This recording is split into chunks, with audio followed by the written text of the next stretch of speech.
apa namanya, tuh seperti disebutkan tadi fikul hayat awil ahkam.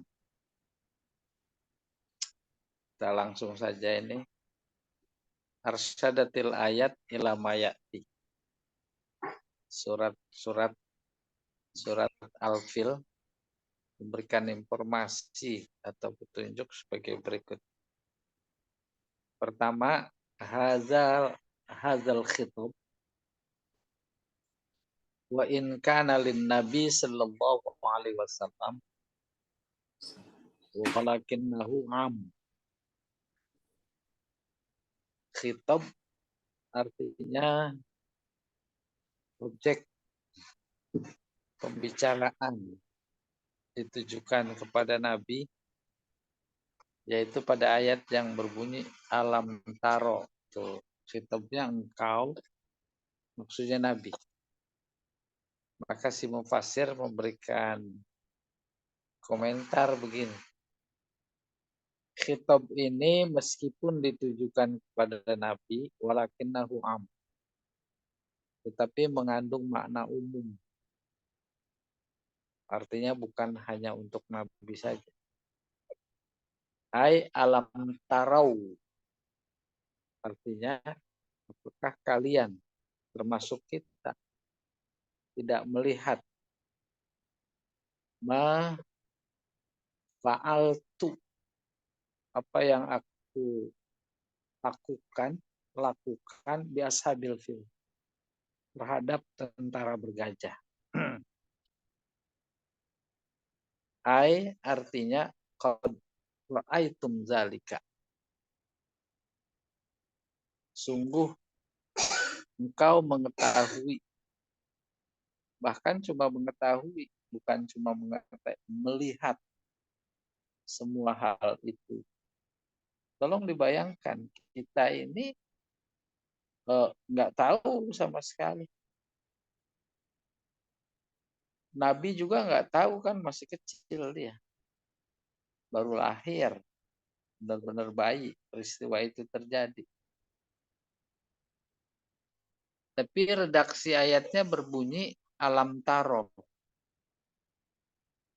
Kalau itu khusus ditujukan ke Nabi. Apakah engkau tidak tahu? Lebih tegas lagi, apakah engkau tidak melihat? Istifhamnya namanya litakrir. Engkau melihat. Coba bedakan antara melihat dan tahu. Mana yang lebih tegas? Melihat. Melihat udah pasti tahu.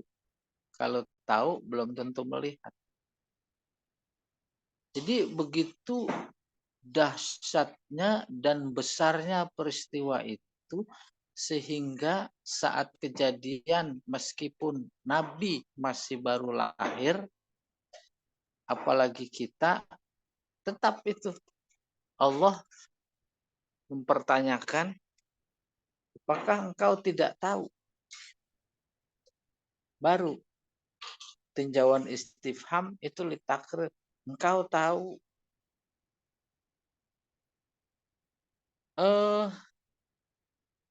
Kayak begitu, apa namanya, hubungan manusia kita sebagai hambanya dengan kisah-kisah dalam Al-Quran. Ketika kita baca cerita dalam Al-Quran Fir'aun, itu seolah-olah kita ngelihat cerita tentang Nabi Ibrahim, Nabi Ismail ketika disembelih. Seolah-olah kita melihat. Bukan cuma seolah-olah, tetapi emang benar melihat. Maka alam taro diartikan sungguh engkau melihat. Kayak model kita nggak mengalami barangkali PKI tahun 48. Tapi seolah-olah melihat. Kalau kita baca. Ya. Demikian hubungannya dengan surat Al-Fil yang bunyinya alam taro. kaifa fa'ala rabbuka bi ashabil fil. Tuh, qad ra'aitum zalika. Engkau sudah tahu itu, sudah melihat. Wa araftum, dan sudah tahu maudhi'a minnati alaikum. Dan engkau sudah tahu maudhi'a tadinya tempat. Maksudnya titik. Titik karunia ku atas kalian. Bagaimana? Kalau kita kembali bahwa khitabnya adalah Nabi pada saat itu, maka kita sudah tahu bagaimana lewat peristiwa Ashabul Fil ini Allah memberikan karunia kepada Nabi. Terus bukan cuma Nabi ternyata khitabnya, buat kita juga. Maka lewat peristiwa Al-Fil, sebenarnya Allah juga memberi karunia kepada kita. Karunia kepada Nabi, Nabi masih bayi, tetapi memang Allah jaga kelestarian dakwah akan datang yang dilakukan oleh Nabi bermula dari menghancurkan tentara bergajah. Kalau tidak, kalau tidak, maka dia menjadi bisa menghabisi Ka'bah. Apa pula nanti yang akan yang akan dialami oleh Nabi Muhammad, gitu kurang lebih. Kita teruskan. Famalakum la tu'minun. Seolah dibalik alam taro kaifa fa'ala rabbuka bi ashabil fil, kita disuruh percaya. Tidak ada setitik pun celah untuk tidak percaya. Maka mufassir ini membahasakannya. Famalakum la tu'minun. Kok bisa-bisanya kalian tidak iman? Kalian pertama dimaksud musyrikin Mekah. Yang kedua secara umum. Kok bisa nggak percaya? Nah, oleh karena itu saya membahasakan ketika saja tentara Abraha yang luar biasa lalim, sok jago, kuat, mau menghabisi Ka'bah, terus dihadang oleh Allah, itu adalah bagian dari sunnahnya.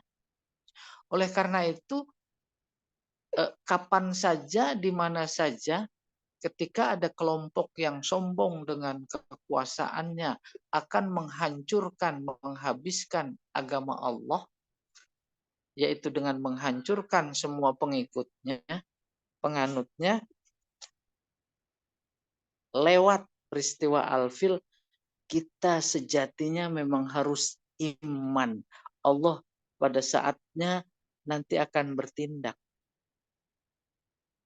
Pasti. Itu peristiwa yang dicatat dalam Al-Quran emang kayak begitu. Ada saat-saatnya Allah harus bertindak.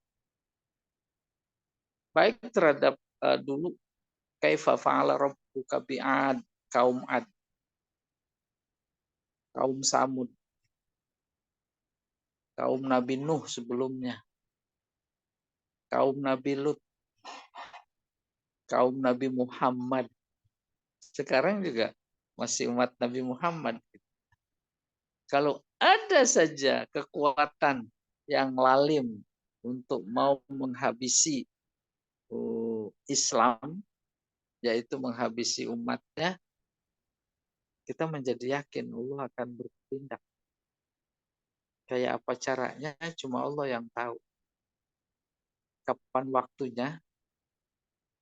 waktunya dia yang paling tahu, yang paling tepat. Kalau saja kita tak punya pikiran untuk percaya kepada hal itu, maka ini mufassir mengemukakan pertanyaan. Famalakum la tu'minun. Kenapa kalian nggak iman? Gitu kurang. Ya, berikutnya.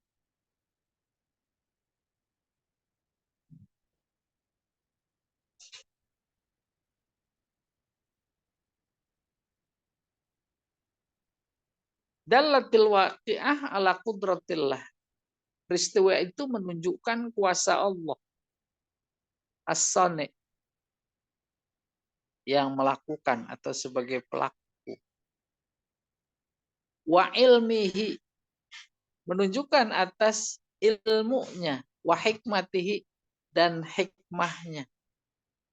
Wa ala syarafi Muhammad. Pada saat yang sama juga peristiwa itu menunjukkan kemuliaan Muhammad Sallallahu Alaihi Wasallam. Padahal belum jadi nabi, masih bayi. Itu sudah diberi kemuliaan, keluar biasaan. Ketika Nabi Muhammad sebelum jadi nabi, tapi Allah sudah berikan kehebatan, keluar biasaan lewat satu peristiwa seperti ini, disebut irhas. Irhas pakai sad. Li'annahu yajuzu taqdimul mu'jizat ala zamanil bi'sah. Secara teologis boleh yajuzu mendahulukan mukjizat dari zaman kebangkitan. Artinya belum dibangkitkan, Nabi sudah diberi mukjizat. Cuma istilah teknisnya mukjizat sebelum kebangkitan itu disebut irhas. Apa tujuannya? Taksisan. Taksisan adalah fondasi linubuwatihi, atas kenabiannya. Ya.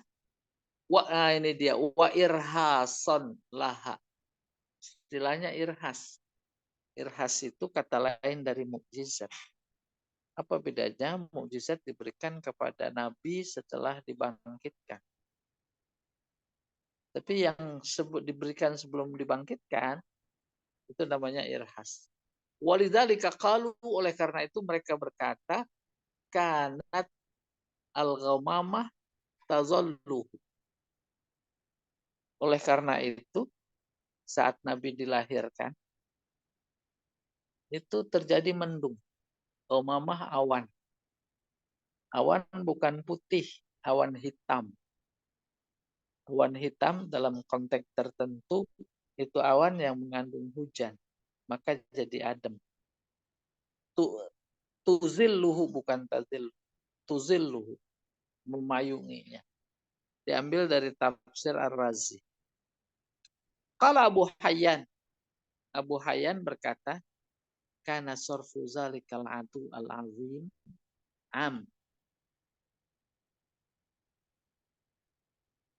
ama maulidihi as-sa'id sallallahu alaihi wasallam irhason binubuwatihi. Sarfu memalingkan, mengalihkan musuh yang dahsyat, ama maulidihi, saat dia dilahirkan, sallallahu alaihi wasallam, irhason, merupakan mukjizat, binubuwatihi, dengan kenabiannya, maji'util katuyur, sebab kedatangan burung-burung itu alal wasfil manhul, seperti yang digambarkan oleh berita-berita dari mulut ke mulut, min khawariqil adat, termasuk keluar biasaan. Nih khawariqil adat. Udah kebayang maknanya. Adat dimaksud sunnah. Sunnah dimaksud hukum Allah. Adat. Mana contohnya? Api panas. Adat biasa. Kita menjadi gampang memaknainya adat kebiasaan. Api biasanya panas. Es biasanya dingin. Dalam konteks teologi, biasanya itu namanya sunnatullah. Besi keras, besi biasanya keras. Itu bukan wajib keras, maka disebut dalam teologis biasanya. Apa sebab? Sebab besi bisa jadi tidak keras. Api bisa jadi tidak panas. Ketika ada api tidak panas, oh itu menyalahi adat. Bahasa teknisnya khariqul adat.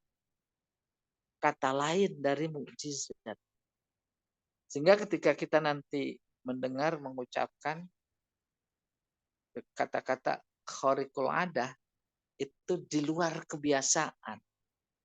Di luar kebiasaan dimaksud, yaitu di mana sunnatullah yang sudah diberikan kepada ciptaannya dia cabut. Contohnya api panas dia cabut, jadi nggak panas. Besi keras dia cabut kerasnya, jadi nggak keras. Itu ditunjukkan, diperuntukkan buat para nabinya, jadi mukjizat. Nah ini juga begitu. Ada burung mengalahkan tentara bergajah. Itu kan khariqul ada. Nggak pada biasanya, burung kecil masa mengalahkan tentara yang luar biasa dahsyat. Maka di sini disebut min khawariqil adat. Wal mu'jizat al mutaqaddimah baina aidil anbiya alaihi wassalatu wassalam. Dan juga itu merupakan mukjizat. Mukjizat seperti halnya yang berlaku pada nabi-nabi sebelumnya alaihissalam. Waqad zallala ahbato kaidahum. Zolal menaungi. Umpamanya burung ababil bergerombol maka menjadi menaungi.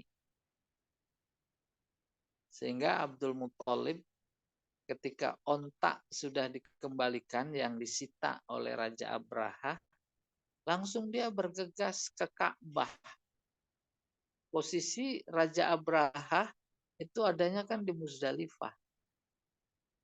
Di Muzdalifah ada sedikit lembah yang disebut Wadi Muhasyar. Kalau kebetulan pergi haji pada waktu itu, sekarang nggak bisa. Lewat di lembah itu disunahkan lari kecil. Seperti halnya saat sa'i. Ada wilayah tempat lampu hijau itu harus sa'i. Demikian juga yang terjadi dan seharusnya di Muzdalifah. Mereka tentara bergajah berhenti di situ, terus datang burung setelah Abdul Muthalib berdoa. Ya Allah, Ka'bah ini milikmu, bukan milikku. Itu doanya. Oleh karena itu engkaulah yang menjaga, aku tidak bisa menjaga. Terus dia nengok ke sebelah utara, apa sebelah mana itu, ke arah laut. Oh, melihat gelap. Ternyata rombongan burung ababil. Gitu nih. Nah, kemudian itu kembali ke sini. Waqad zallala. Menaungi. Ahbato pada saat yang sama artinya menghapus. Burung-burung itu menghapus rencana mereka, rencana jahat kaidahum wa ahlakahum. Bahkan menghancurkan mereka bi'ad'afi junudihi. Melalui bi'nya sababiyah dengan sebab tentara Allah yang paling lemah. Sementara Abraha paling kuat. Dilawan oleh tentara Allah yang paling lemah. Kan Allah ingin menunjukkan kedikdayaannya. Sekuat apapun namanya manusia, kayak sekarang Cina kah, Amerika kah, atau Israel kah, gitu. Bagi Allah nggak seberapa. Nanti kalau diturunin semut aja juga dia nggak bisa lawan. Ya, apalagi kalau diturunin burung ababil, itu kurang lebih. Wahiyat tayr allati laisat min adatiha. Tentara Allah dimaksud adalah burung yang tak biasa. Tak biasa apa itu? Annaha taqtul. Dia membunuh. Burung nggak ada yang membunuh. Ya, Terus udah apalagi burung kecil. Nggak ada. Terus ada membunuh. Itu namanya khariqul ada. Iya, diambil dari tafsir Al-Bahrul Muhit. Jilid 8 halaman 512. Berikutnya Pak Jamal.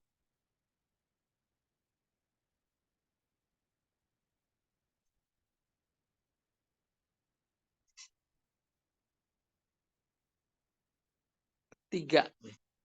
Dallatil qissa aidan ala takrimillah lil Ka'bah. Peristiwa itu juga menunjukkan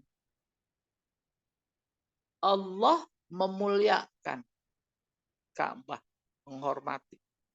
Wa in'amuhu ala Quraisy, dan in'am kenikmatan yang Allah berikan khusus kepada suku Quraisy. Apa kenikmatannya? Bidaf'il adu anhu, yaitu dengan mengalahkan musuh mereka. Itu musuh mereka dikalahkan. Jadi pertama memuliakan Ka'bah, yang kedua memberikan nikmat kemenangan kepada suku Quraisy, yaitu dengan mengalahkan musuhnya. Fakana yajibu alaihim al-mubadarah ilal iman. Atas dasar itulah maka sejatinya orang-orang Quraisy saat Nabi terus berdakwah kepada mereka, sejatinya mereka segera beriman. Menerima birisalati Muhammad sallallahu alaihi wasallam. Sejatinya begitu. Ya, menerima kerasulan. Wa ibadatillah, dan ibadah kepada Allah, jangan kepada berhala lagi. Wa syukrihi, dan bersyukur kepadanya atas nakmaihi, nikmat yang Allah berikan. Sejatinya begitu. Nah, ini tidak semata-mata hanya sekedar mendengarkan paparan Allah terkait terkait tentara bergajah, kemudian suku Quraisy dan bukan. Di titik ini namanya fiqhul hayat, kita harus menangkap apa hubungannya dengan kehidupan keberagamaan kita. Kalau kita hubungkan sekarang dalam konteks politik, umpamanya luar biasa. Islam hendak dihancurkan, dihabiskan, diganti dengan yang lain dengan berbagai cara. Apa pelajaran pentingnya? Bahasa yang sering kita dengar, Allah tidak tidur. Allah tidak tidur. Lalu kita analogikan, itu suku Quraisy yang ditolong oleh Allah dengan menghancurkan tentara bergajah. Quraisy itu belum beriman, masih menyembah berhala. Kan jauh bedanya dengan umat Islam yang ada sekarang di Indonesia umpamanya. Luar biasa, di samping lemah, luar biasa lemah, mereka beriman kuat. Masa sih nggak ditolong? Jangan pula bertanya, masa sih? Pasti. Pasti ditolong. Cuma persoalannya timingnya. Kayak apa bentuknya. Bahkan beberapa fenomena yang ada yang hampir di luar dugaan itu juga terjadi sudah. Mungkin ya, mudah-mudahan itu bagian dari campur tangan. Bahasanya campur tangan. Ini dia, hendaknya kita mengambil pelajaran dari peristiwa ini yang kemudian dibahasakan oleh mufasir namanya fiqhul hayat wal ahkam. Mana hayatnya kehidupan kita sekarang? Tuh, suku Quraisy yang belum beriman saja.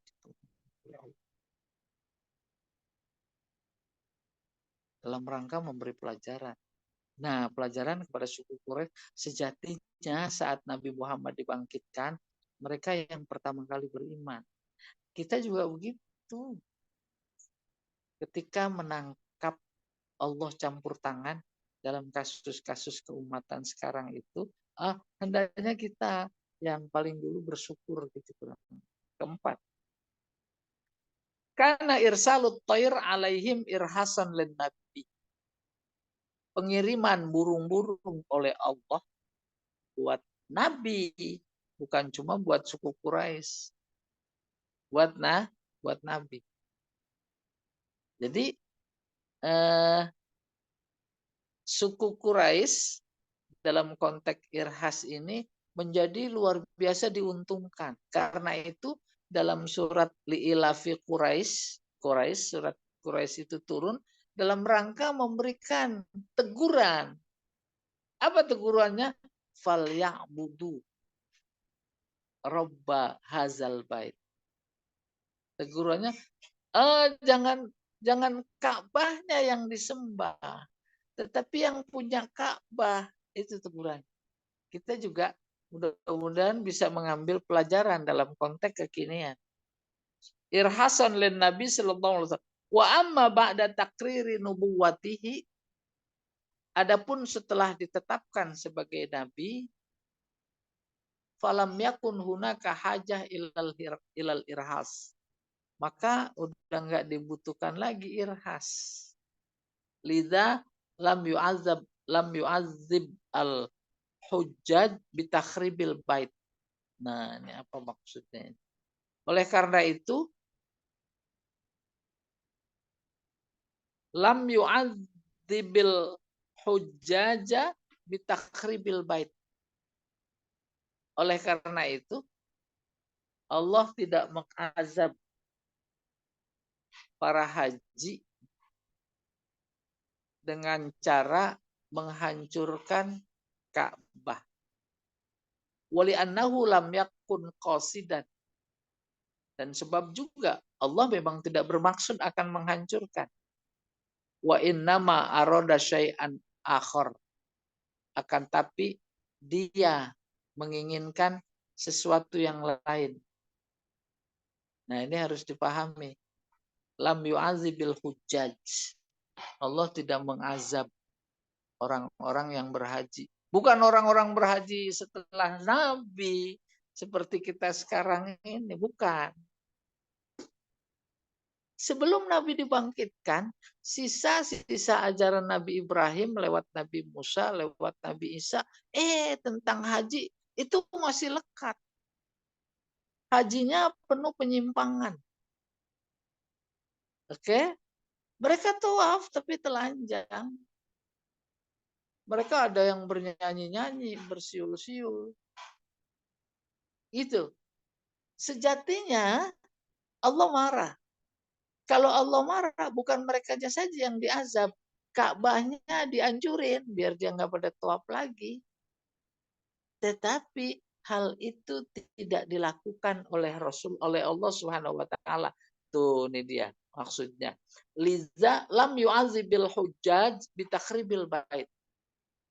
Karena itu Allah tidak mengazab orang-orang haji pada saat itu, bukan sekarang. Dengan cara menghancurkan Ka'bah. Itu juga bagian dari irhas. Karena Nabi akan dibangkitkan. Wali'annahu lam yakun qasidan. Demikian juga Allah tidak bermaksud menghancurkan Ka'bah. Wa innama arada syai'an akhar. Akan tapi Allah menghendaki yang lain. Wa huwa qadlu Ibni Az-Zubair. Nah, saya nggak tahu persis hubungan ceritanya nih. Akan tapi maksudnya yang lain adalah ingin membunuh seseorang bernama Ibnu Zubair. Kayaknya bukan Zubair, nih Zabir ya. Ibnu Zabir. Ibnu Zabir ya musuh lah. Musuh. Nanti insya Allah saya coba cari Ibnu Zabir. Yang kelima,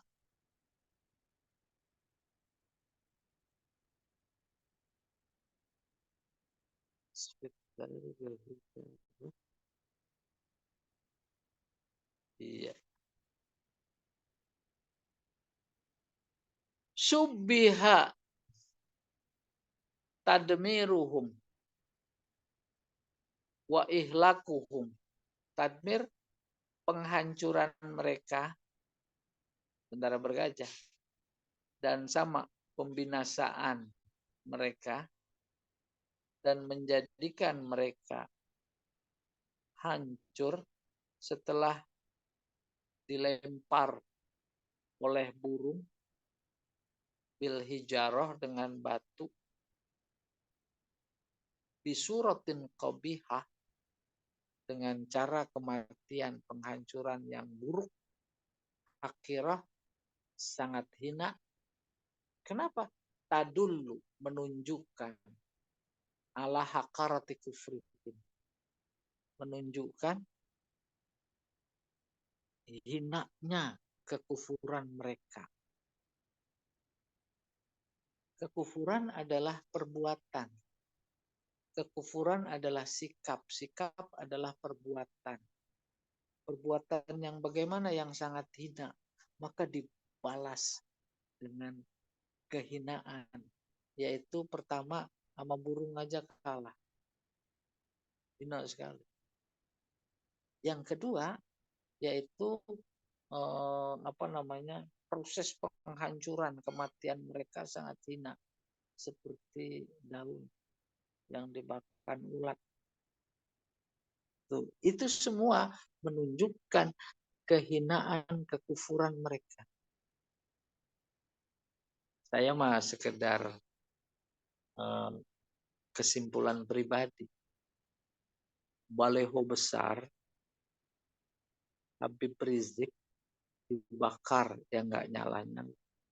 Ya, terus oratornya si A itu hancurkan, teriak-teriak gitu. Hancuran, ini orang udah nggak berguna lagi di sini. Karena orangnya udah mati. Mati orangnya. Nggak usah disebut namanya, insya Allah tahu. Dan matinya di media sosial dilihat itu hangus kayak orang terbakar, hitam. Nggak bisa dilurusin kakinya. Mudah-mudahan juga pada dapat itu kiriman itu udah hilang sekarang. Tidak menutup kemungkinan. Seperti halnya juga tentara bergajah yang luar biasa sombong, mengaku dikdaya, nggak ada yang bisa mengalahkan. Suku Quraisy mah kecil, tuh dia menghinakan Allah akan menghancurkan Ka'bah, maka dia dihinakan juga. Pertama, dikirim tentara yang selemah-lemahnya. Yang kedua, mengakibatkan ya kedahsyatan yang paling buruk bagi kemanusiaan itu kayak daun dimakan ulat. Oke, kita teruskan. Ala hakarati kubrihim wa sighari nufusihim, menunjukkan kecilnya diri mereka. Kecil. Jadi kalau ada tentara yang mengaku dikdaya, luar biasa personilnya, mesin perangnya, kita sebagai umat Islam yang iman sekali dengan Allah dan dicatat kehebatannya oleh sejarah. Sebagai contoh, surat yang sedang kita baca, kayak apa gagahnya tentara bergajah, kecil itu. Ya, sighari nufusim wa hawanihim 'ala Allah, dan hinanya mereka yang kayak begitu, yang sewatak dengan Abraha gitulah. Sekarang udah nggak zaman Firaun lagi kayaknya nih. Udah zaman Abraha gitu.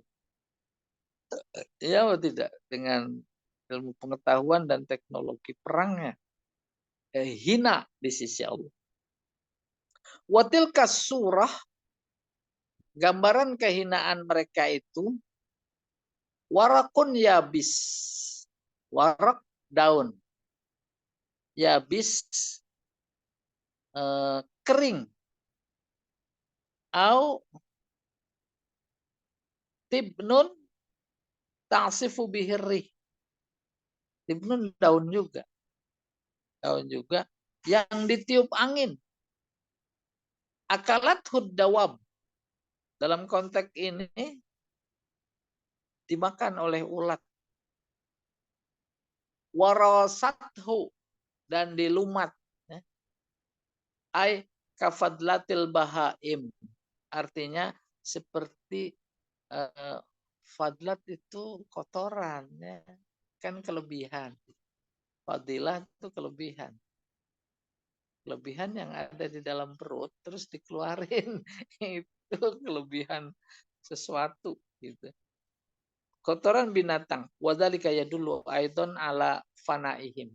Saat yang sama itu juga menunjukkan atas fana. Fana artinya tidak kekalnya mereka. Pelajaran buat kita. Kita ini tidak akan kekal. Ada saatnya hilang. Atam yang paripurna. Li'annahu arada tasbiha taqti'i awsolihim. Sebab Allah ingin menyerupakan terpotong-potongnya tubuh mereka bitafriki ajzair raus, yaitu dengan menghancurkan tafrik, memisah-misah, memporak-porandakan. Ajza bagian-bagian, araus kotoran. Kotoran. Illa anna hadat tasbih, cuma tasbih ini ja'a ala manhaj Al-Quran. Hebatnya penyerupaan ini, ka'asfim ma'kul itu penyerupaan, itu hebatnya lagi lewat uslub yang tak ada tandingnya, yaitu uslubul Quran. Di mana diantara tidak ada tandingnya, fi adabihir rafi', dengan penuh sopan, santun, ya, faja'alahum ka'asfim ma'kul. Maka Allah menjadikan mereka ibarat daun yang dimakan ulat. Enggak tuh, lewat uslub yang disusun sedemikian rupa oleh Al-Quran, enggak ada kebayang tentang kedahsyatan. Hanya sekedar membawa image si pembaca yang paham, ya kayak daun yang suka kita lihat dimakanin ulat. Daun talas ada ulat. Terus daun jeruk ada ulat. Jadi gitu. Halus sekali itu. Padahal faktanya kalau dibaca dan sebelumnya kalau nggak salah, itu Abraha lari ketika burung-burung menimpa. Maka dikejar oleh burung-burung itu. Itu berjatuhan dagingnya dari badannya. Kayak Bapak Ibu ini masak kepala kambing, udah empuk. Itu tinggal dicolek, pada jatuh. Bahkan kemudian jari jemarinya, tangannya, lengannya, sikutnya pada berjatuhan, dengkulnya semua. Tapi lewat uslub Al-Quran penuh dengan sopan santun yang tinggi sekali. Faja'alahum ka'asfim ma'kul. Tuh, kita terbayang cuma ke daun jeruk saja itu ada poin. Mislu qaulihi ta'ala fi tasbihi Isa wa ummihi. Seperti firman Allah Ta'ala yang menyerupakan Isa dan ibunya. Kana ya'kulani ta'am. Halus sekali. Karena dua-duanya, baik Nabi Isa maupun Maryam ibundanya. Kenapa? Makan atau makanan. Padahal Allah ingin membantah mereka-mereka yang menuhankan Nabi Isa dan ibunya. Tuhan anak, Tuhan ibu. Terus dibantah keras. Tapi disusun lewat uslub yang luar biasa tinggi. Halus karena ya kulanit. Gimana? Orang yang makan seperti kalian terus dianggap Tuhan. Kan aneh itu. Ya. Itu diserupakan uslubnya kayak wa inna ma sallallahu al-azab ala ashabil fil wa lam yusallithu ala kufari Quraisy alladzina mala'u. Allah memberikan azab kepada ashabul fil saat dia mau menghancurkan Ka'bah, namun tidak mengazab kafir Quraisy alladzina mala'u, berikutnya.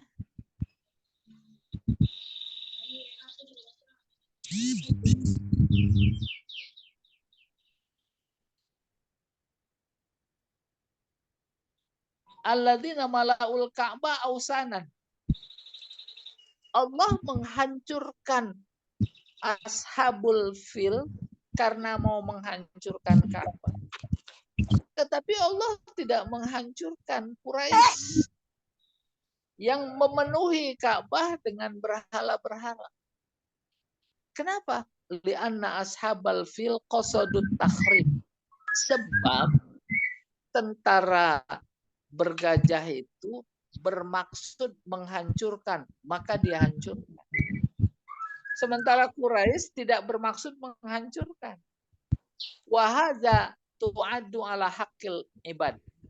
Dan ini tu'adu dianggap apa? Hak hamba.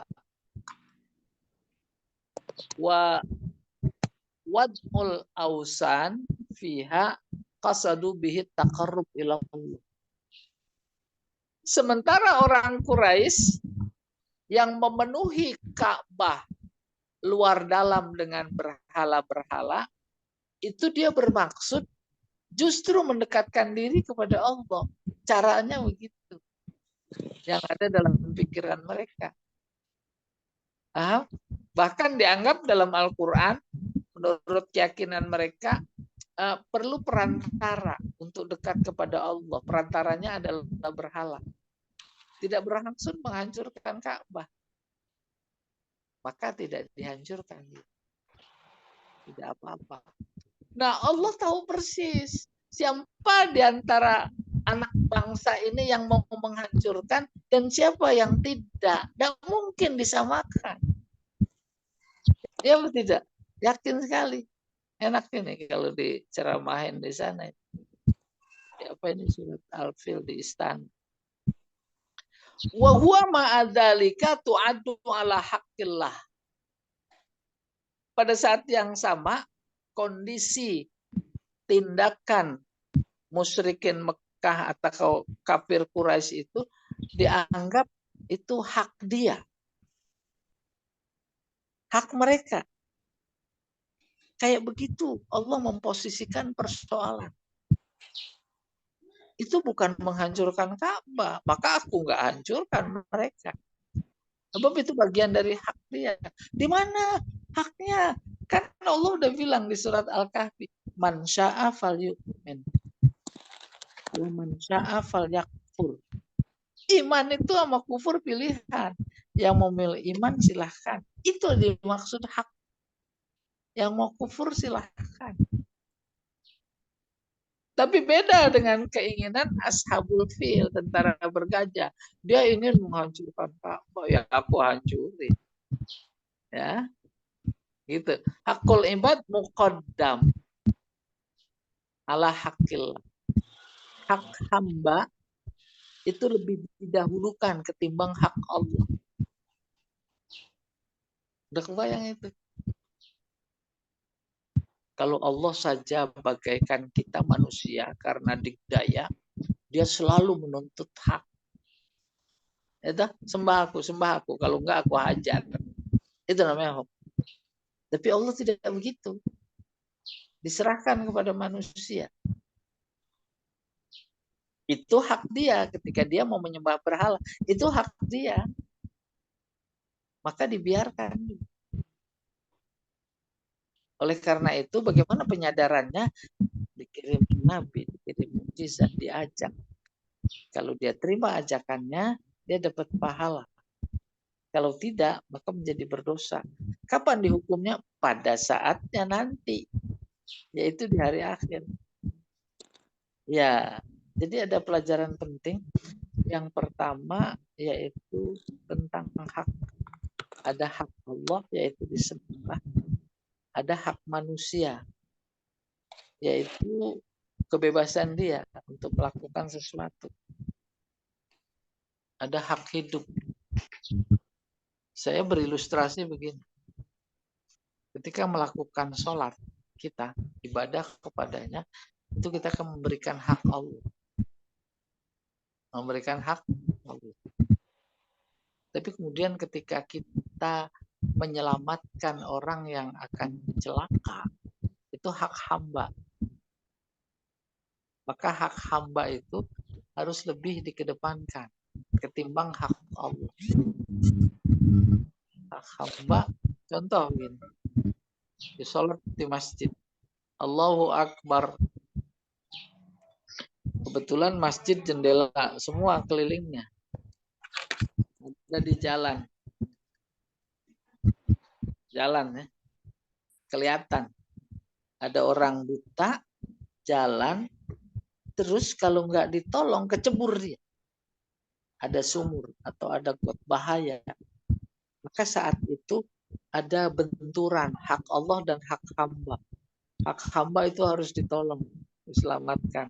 Hak Allah, kita dalam posisi hak Allah, yaitu sholat. Apa kata fikih? Batalkan itu sholat. Selamatkan itu hamba. Kenapa diselamatkan? Di dalamnya ada jiwa, ada kehidupan. Kehidupan itu sebagai modal dasar untuk melestarikan agamanya. Filosofisnya kayak begitu. Ya kan? Jadi hak Allah. Ada kemudian orang bisa jadi dibenarkan karena mencuri.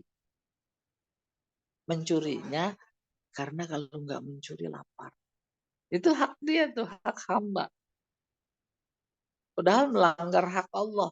Nggak apa-apa untuk kepentingan sesaat itu. Ada yang diharamkan ketika dipertahankan, itu namanya mempertahankan hak Allah. Tapi kalau mempertahankan hak Allah itu kemudian dia menjadi binasa, Allah ngalah. Allah ngalah. Iya. Jadi ketika orang musyrikin Mekah menyembah berhala, oh itu hak dia, maka nggak dihancurkan. Seperti halnya Allah menghancurkan tentara bergajah. Itu kurang lebih. Iya, berikutnya Pak Jamal.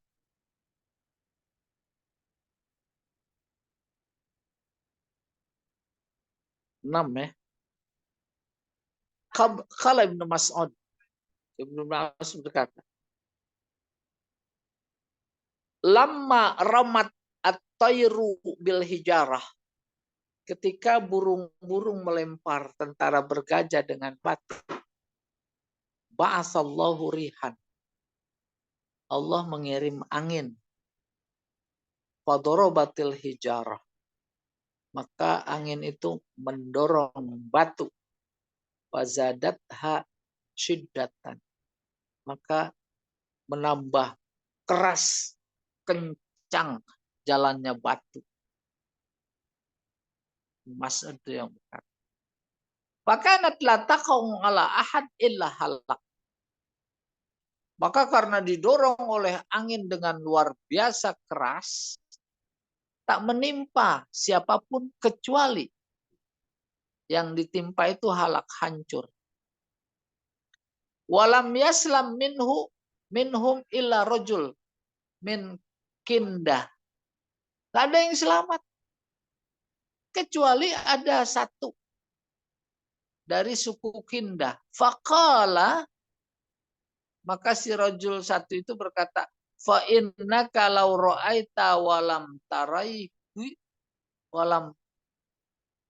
walam turihi lada jambil mughmisi ma lakoina. Aduh, ini saya nggak ngerti.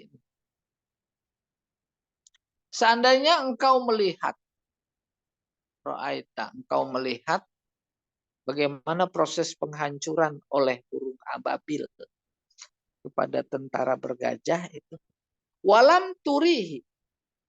Sementara burung-burung itu tak memperlihatkannya. Apa maksudnya? Lada jambil mughmisi malakaina. Lada jambi. Jambi lambung. Maksudnya di samping. Mughmis saya nggak tahu. Nanti Pak Jamal tarik. Ya. sambil cari gomasa. Malakoina, maka kami tidak akan menemukan. Khasyitullaha iz qad bassatayran. Aku ngeri, takut kepada Allah saat dia menebar burung. Wazalla sahabah marat. Maka awan-awan menjadi memayungi dan berjalan di atas kami. Itu gambaran seseorang itu yang ini dianggap selamat gitu ya, sampai saat ini. Di titik ini maksudnya. Lalu dia mengucapkan kata-kata syair kayak tadi. Dia menyaksikan awan. Dalam burung. Wabatat kulluha tad'u bihaq. Batat, saudaranya Kana. Jadilah semuanya, semua burung-burung, tad'u, mengajak, bihaq, kepada kebenaran. Ka'annalaha alal habsyani din.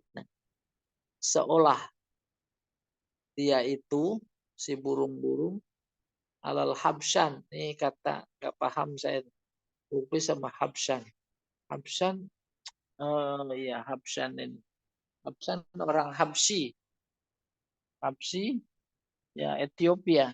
Dina.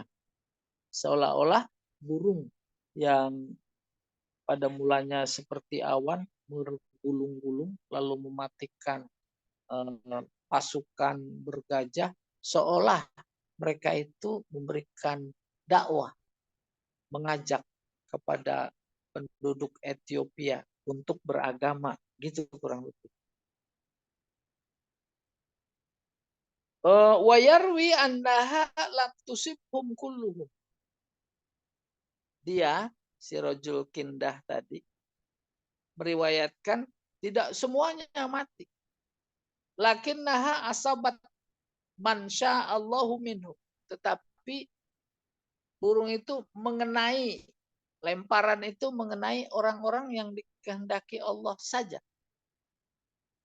Wa qad taqaddama fil qissah at-tarikhiyah. Banyak dipaparkan dalam kisah sejarah anna amirahum, pemimpin mereka, raja mereka, yaitu Abraha, roja'a, pulang, tunggang langgang, wasir zimah qalilah, dan beberapa orang bersama. Falamma akhbaru bima ra'au, namun ketika mereka mengkabarkan kepada yang lain apa yang mereka saksikan, halaku, mereka mati. Wadzalika lil ibrah wal izzah. Itu dimaksudkan untuk Allah memberikan pelajaran dan nasihat. Iya, itu cerita Ibnu Mas'ud tadi. Nah, ini ahli sejarah yang lain nomor 7 yang dikenal di kalangan para akademisi. Ibnu Ishaq, induknya sejarah ini. Lamma raddallahul habasyah an Makkah. Ketika Allah mengembalikan Ethiopia. Habasyah ini orangnya, orang Habsyi, yaitu tentara Abraha dari Mekah. Azumatil Arab Quraisyan. Maka orang-orang Arab membesarkan suku Quraisy. Suku Quraisy berjasa. Gara-gara dia itu membesarkan maksudnya. Tentara bergajah kocar kacir. Waqalu. Lalu mereka orang Arab di luar suku Quraisy berkata kepada suku Quraisy, menyebutnya dengan ahlullah, keluarga Allah. qatala anhum. Buktinya Allah mengusir tentara dari mereka, tentara bergajah. Wa kafahum ma'unah, dan Allah mencukupkan mereka bekal. Bukan ini kekuatannya. Wa kafahum ma'unat aduwihim, dan Allah mencukupkan kepada mereka suku Quraisy untuk mengalahkan musuh mereka. Bahkan dzalika nikmah min Allah. Itu adalah nikmat Allah kepada mereka. Gitu kata orang Arab mengakui. Berikutnya.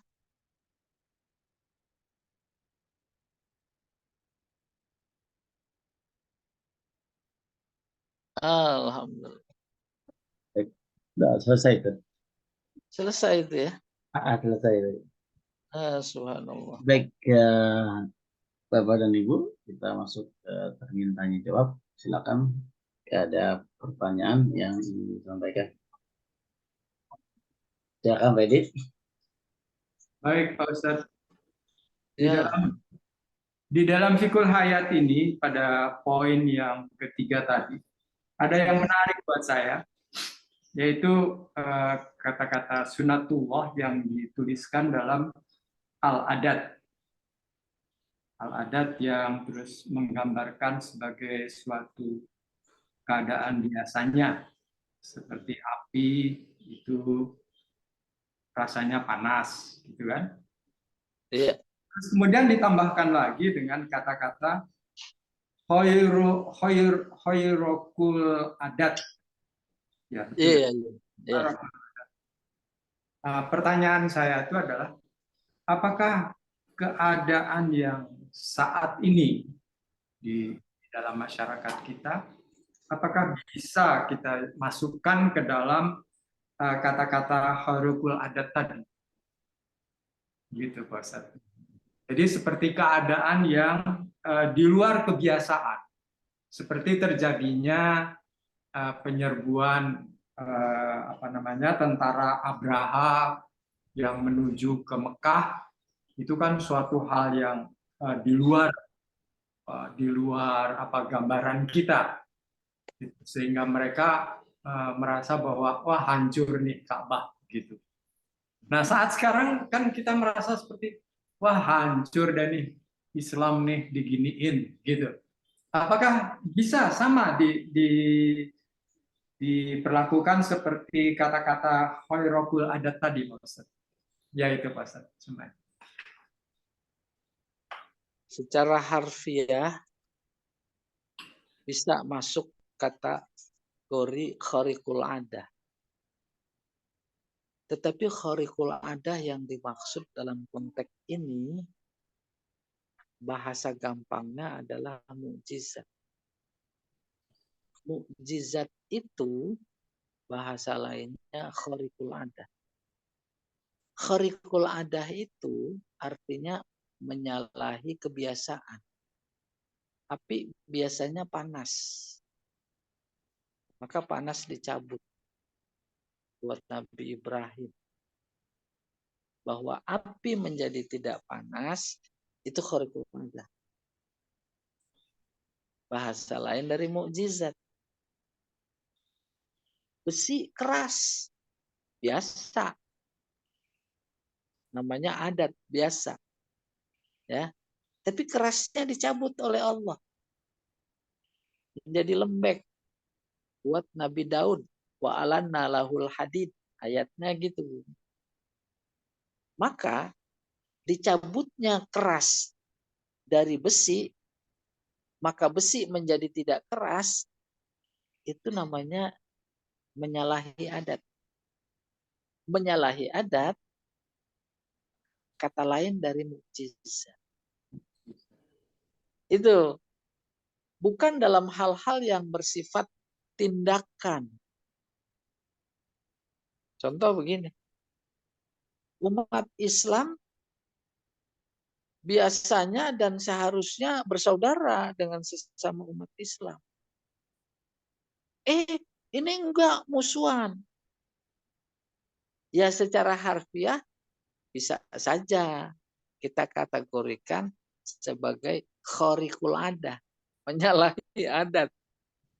Oke, tapi bukan itu yang dimaksud khariqul adah secara terminologis, bukan. Ya, kalau umpamanya aksiomanya muslim satu harus bersaudara dengan muslim lain, tetapi kemudian ternyata bermusuhan karena satu dan lain hal, itu tidak jadi membuat kondisi itu disebut khariqul adah. Tidak. Ya. Itu mah bahasa agamanya maksiat namanya. Maksiat. Jadi namanya maksiat bukan cuma berzina, minuman keras, berjudi, bukan. Bukan saja, tapi substansinya sama, yaitu melakukan hal yang dilarang oleh Allah. Itu namanya maksiat. Allah bilang bersatu, bersatu, bersatu. Dia berantem, berantem, berantem. Nah, itu kan tak sesuai dengan perintah Allah. Istilahnya maksiat. Itu durhaka. Demikian kondisi umat yang ada. Itu umat maksiat. Baru kemudian kalau dirinci secara individu, umpamanya dia munafik. Dia kafir. Ya dah, munafik. Umpamanya bagaimana? Prinsipnya orang harus sama antara kata-kata dan perbuatan. Itu ajaran. Enggak sama antara kata dan perbuatan. Kalau seloroh menurut bahasa, itu khariqul adah, sah-sah saja. Oh, Ya, gitu. jadi bisa juga Nah, menurut harfiah, ya umpamanya begini, laki itu harus senengnya sama perempuan lawan jenis. Ada komunitas laki suka laki, terus kita seloroh, tuh khariqul adah. Tuh gitu. Khariqul adah. Padahal Bener artinya juga. sebetulnya mukjizat, Pak. Iya. Iya, di luar kebiasaan. Saking keselnya tidak lagi menyebut khariqul adah. Apa yang pas itu? Lebih binatang dari binatang. Kambing aja tahu itu mana laki mana perempuan. Gitu perempuan. Iya, iya. Kambing, apalagi ayam, tahu dia nggak mungkin. Wallahu a'lam. Iya, gitu. Iya. Baik, silakan. Ada lagi yang ingin disampaikan dari ibu-ibunya nih. Bu Hilwani. Tidak ya? Ya, belum Ustaz. Iya, Bu Elwani, silakan. Ya. Baik, ya nampaknya tidak ada lagi pertanyaan ini. Baik, Bapak dan Ibu, jamaah tafsir yang dirahmati Allah Subhanahu wa taala. Demikianlah kajian kita pada pagi hari ini. Semoga ilmu dan keimanan kita terus bertambah. Mari kita akhiri kajian ini dengan membaca kafaratul majlis. Subhanakallahumma wa bihamdika Assalamualaikum warahmatullahi wabarakatuh.